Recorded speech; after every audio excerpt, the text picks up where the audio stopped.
This is a quick video to show you the aftermarket versus original seats for the Austin Healeys that we produce. Having a conversation with a customer the other day who was speculating about the border gap between this piping and the top ridge here on the Healeys and how a lot of them are supplied incorrectly in the aftermarket, and he's absolutely right, they are. We do not, we supply them correctly, and I thought I'd do this video to show you that. The reason that they're supplied incorrectly is there's only a couple of major manufacturers of the moulded seat foams in the world, and the tooling that they've used is wrong.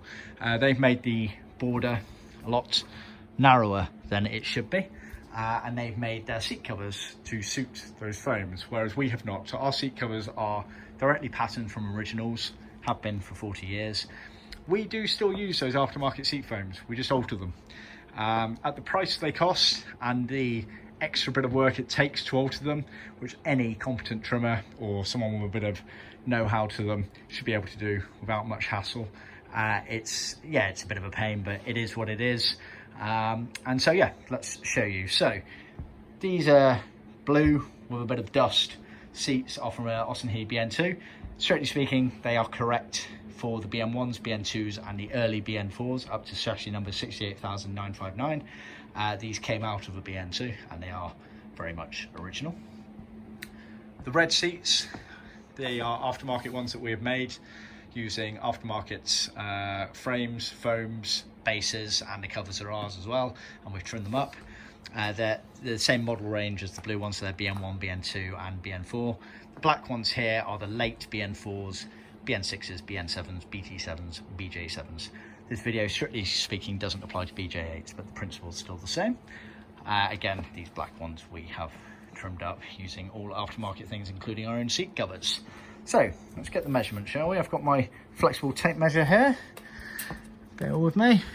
So from the center pleat piping layer, going in a straight line up, keeping taut, you're about, 15 centimeters, maybe just slightly less. And if we go up onto the late style seats that we've trimmed up here, again, going up to the piping there and up there, again, 15 centimeters. And same again on these early style seats, 15 centimeters. So as you can see, ours have been made to original spec. The foams and the suppliers of these foams and also their seat covers, who are a major Healey in inverted commas specialist, are a good, I'd say almost an inch difference. So it's quite significant. I'd say effectively, theirs are coming up to about there. So it is a significant difference on that. So just bear that in mind. We do like to be as original as possible. In fact, we like to think ourselves as actually arguably better than original. So just bear that in mind.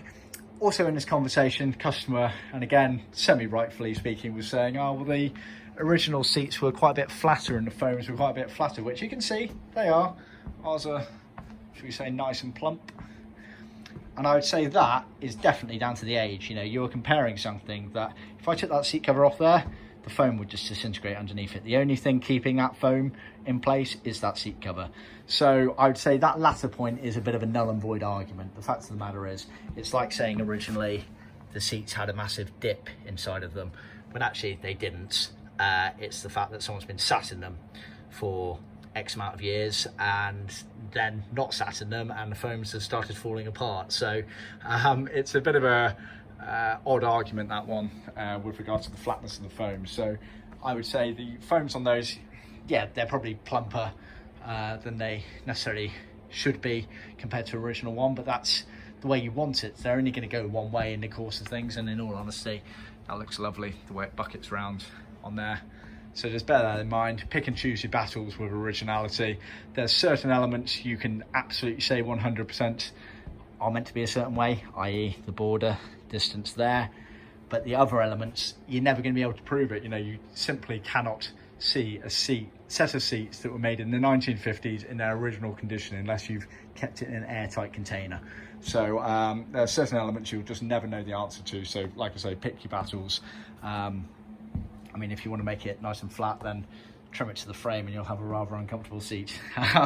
Anyway, yeah, just a quick video to just show you that and to show you that we are on spec for the originality in terms of that horseshoe.